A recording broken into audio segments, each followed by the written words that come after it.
BMG.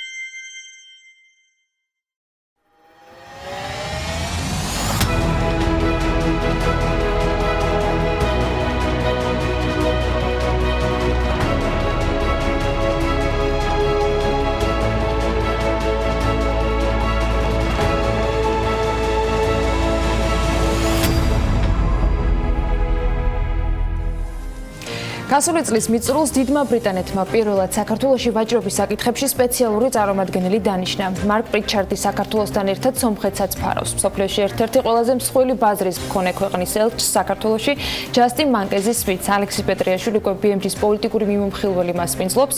საქართველო ბრიტანეთის ურთიერთობებსაც გავცდებით. ამ საუბარში დარწმუნებული ვარ, ბევრი საინტერესო გელოდება. დროა მათ დაუთმოთ, რომ წარმატებულ ეთერს გისურვებთ და შესაბამისად გითხოვთ საქმიანი დილის ეთერს. დიდი მადლობა ანა. მოგესალმებით ბატონო ელჩო. დიდი მადლობა. არ გეგონოთ რომ რამე მეშლებოდ ბატონი ელჩი მშვენივრად საუბრობს ქართულად და ხოვმას რომ ჩვენი საუბარი დავიწყოთ ესე ვთქვათ მიმართვით საქართველოს ჩვენი საქმიანი დილის მაყურებლებისადმი და მოკეთილი იყოს თქვენი მობრძანება ჩვენთან ეთერში. დიდი მადლობა ბატონო ბუკა. ყველას მოგესალმებით. კეთილი იყოს ჩემი ფეხი. დიდი მადლობა და ძალიან მოხარული ვარ აქ ყოფნის. პრიად მოხარული ვარ აქ ყოფნის თან პირველად.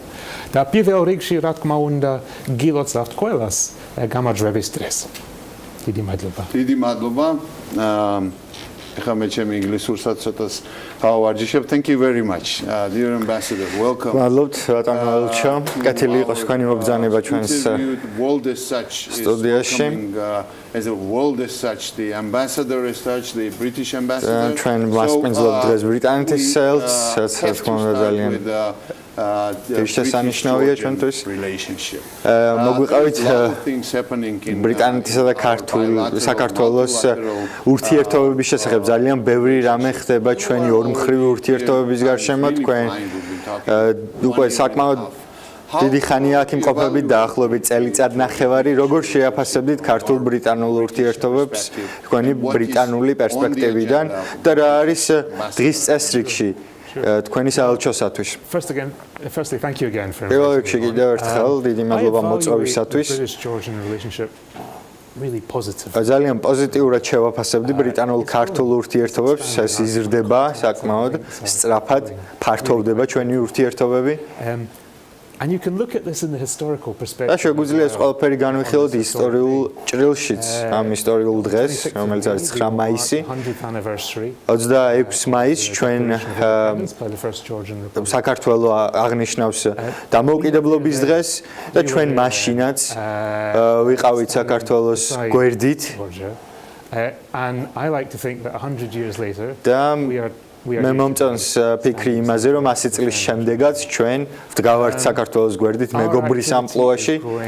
ჩვენი აქტივობები იზრდება როგორც პოლიტიკურ, ასევე უსაფრთხოებისა და თავდაცვის მიმართულებით. და სფერო, რომელსაც მინდა ხაზი გავსვა განსაკუთრებით, დაკავშირებულია ბიზნესთან. Next month, the beginning of June. შემდეგ თვეს ივნისის დასაწყისში ბრიტანეთის პირველი სავაჭრო მისია ჩამოდის საქართველოში მრავალი წლის განმავლობაში. არაერთი ბრიტანული კომპანია ჩამოდის საქართველოში იმისათვის, რომ ეძიოს ახალი შესაძლებლობები.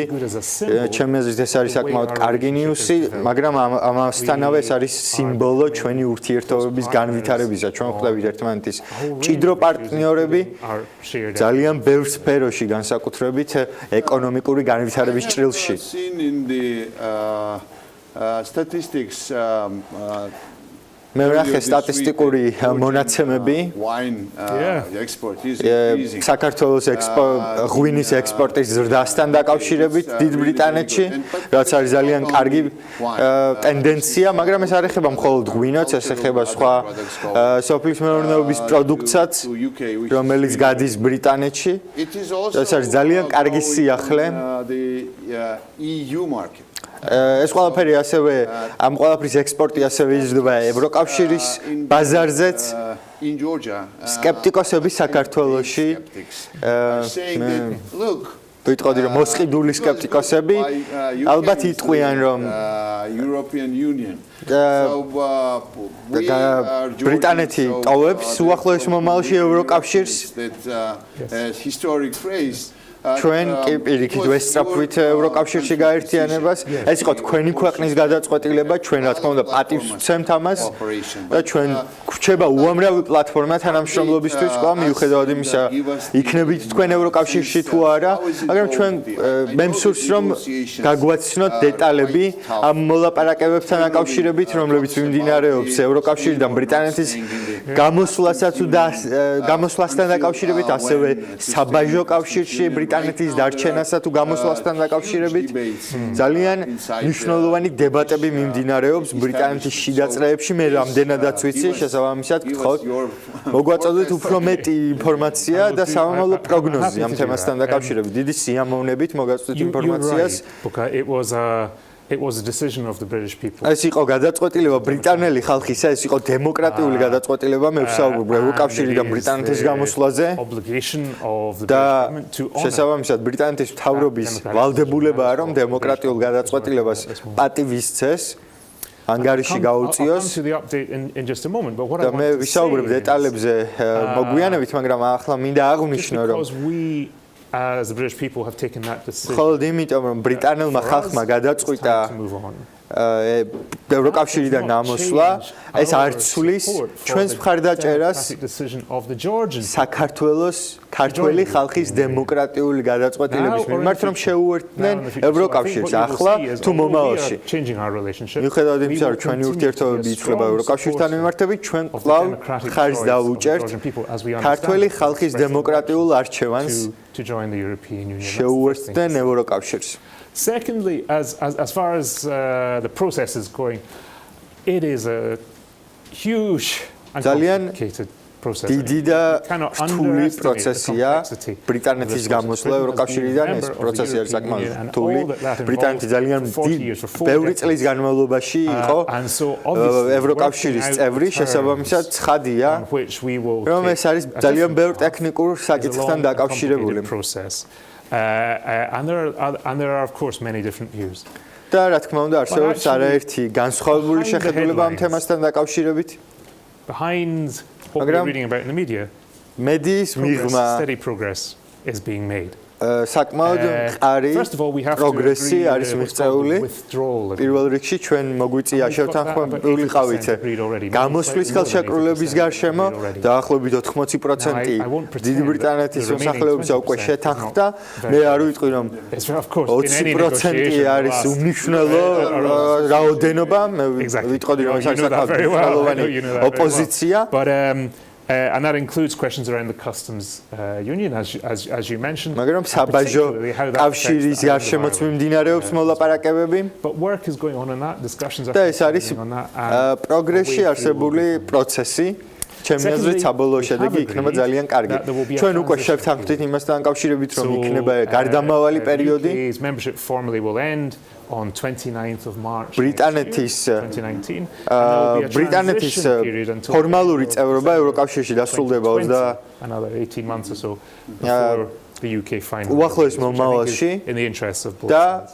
And then thirdly, the third thing we're working on. ძალიან მნიშვნელოვანი მესამე საკითხი, რაზეც ჩვენ ასევე ვმუშაობთ, რომ ის არის რომ ბრიტანეთის სამომავლო ურთიერთობა ევროკავშირთან ეკონომიკის თუ უსაფრთხოებისა და თავდაცვის მიმართულებით იყოს პოზიტიური და ორივე მხარე არის ამ მხრივ დაინტერესებული, ორივე მხარე სურს relationship in the future. რაც შეიძლება მჭიდრო ურთიერთობები ამ მიმართულებით მომავალში and so I think მე ვფიქრობ რომ ხარდაჭერა რომელსაც დიდი ბრიტანეთი ევროკავშირის ფარგლებში სთავაზობს საქართველოს ტერიტორიული მთლიანობისა თუ უსაფრთხოების მიმართულებით გაგრძელდება მას შემდეგაც რაც დიდი brიტანეთი დატოვებს ევროკავშირს ჩვენ კვლავ მხარს დაუჭერთ საქართველოს კიდე ერთ საკითხს მინდა ხაზი გაუსვა ეს არის დიდი ბრიტანეთის წევრები ევროკავშირის მონიტორინგის მისიაში my expectation is that they will ჩემი მოლოდინი არის ის, რომ დიდი ბრიტანეთის წევრები კვლავ დარჩებიან ამ მისიაში. ძალიან კარგი, ეს არის ძალიან მნიშვნელოვანი საკითხი, როგორც ამბობენ. არ არსებობს ძლიერი ეკონომიკა, ძლიერი უსაფრთხოების გარეშე და პირიქითაც, რა თქმა უნდა. როდესაც ჩვენ ვსაუბრობთ ეკონომიკაზე, ფინანსებზე, მე მიმედოვნებ, რომ საბოლოო ჯამში გამოსვლა ევროკავშირიდან დიდი ბრიტანეთისათვის ეკონომიკურად სასარგებლო იქნება. როდესაც ვსაუბრობთ ბრიტანეთის მოქალაქეებზე, მე აუცილებლად არ გულისხმობ ბრიტანეთის მოქალაქეებს, რომლებიც არიან რუსული წარმოშობისა და არსებობს გარკვეული სპეკულაციები რუსეთის, ასე ვთქვათ, როლისა ბრექსიტის პროცესებში, საარჩევნო პროცესებში.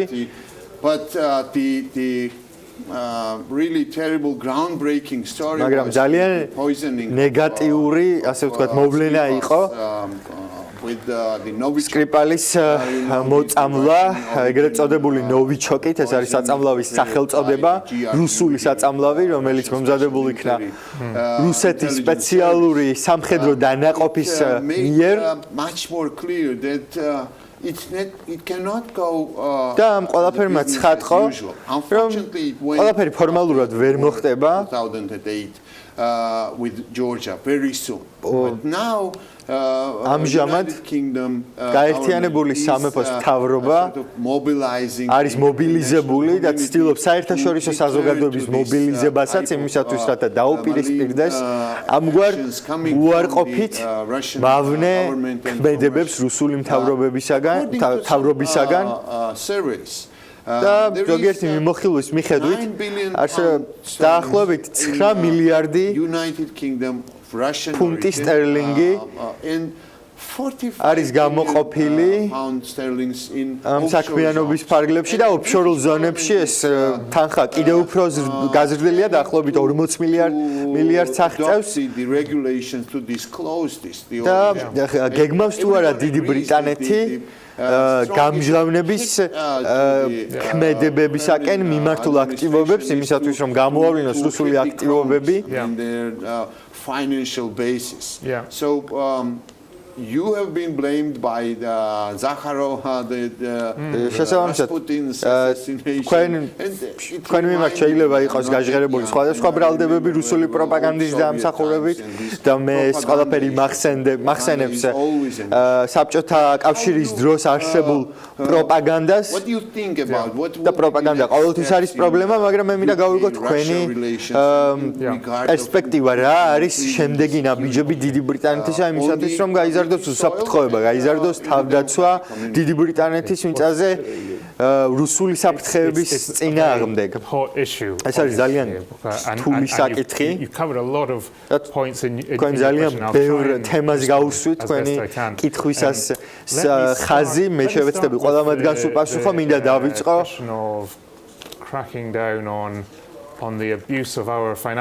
ჩვენი ფინანსური ბაზრის უარყოფითად გამოყენების ტენდენციებზე და ასე ვთქვათ ორაზროვანი ფონდების საკითხს მინდა ხაზი გაუსვა.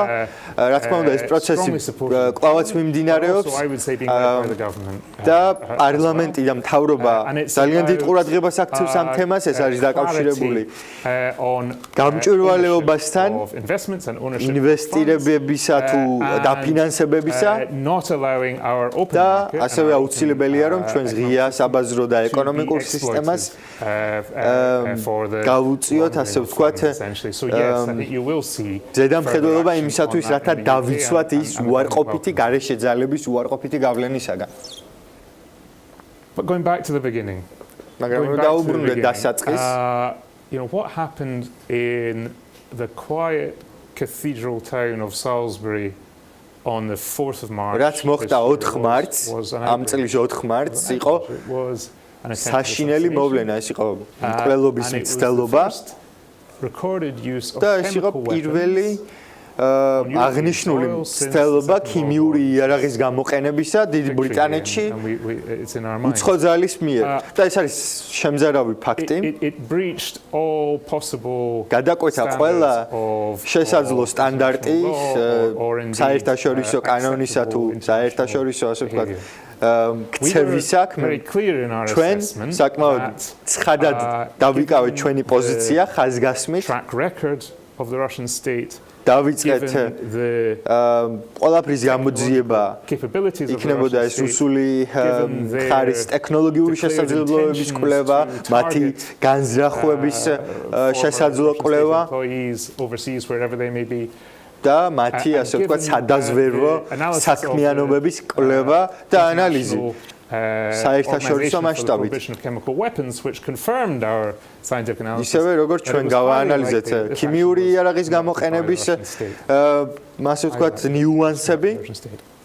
I have no doubts about it. We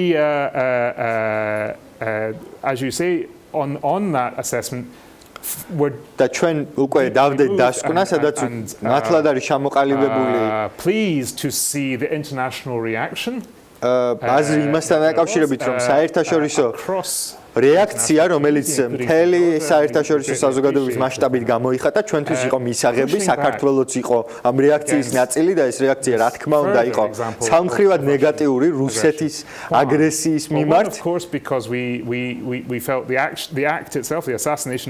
ეს მცდელობა, მკვლელობის მცდელობა რა თქმა უნდა არის კრიმინალური აქტი და ამ რისკის ქვეშ დააყენა არაერთი სიცოცხლე დიდ ბრიტანეთში, მაგრამ ასევე ძალიან მნიშვნელოვანია ტენდენცია, რომელიც გულისხმობს აბსოლუტურ უპატივცემლობას საერთაშორისო ხელშეკრულებების, საერთაშორისო კანონის მიმართ, რომელიც რეალურად უზრუნველყოფს საერთაშორისო საზოგადოების უსაფრთხოებას. თუ კი ეს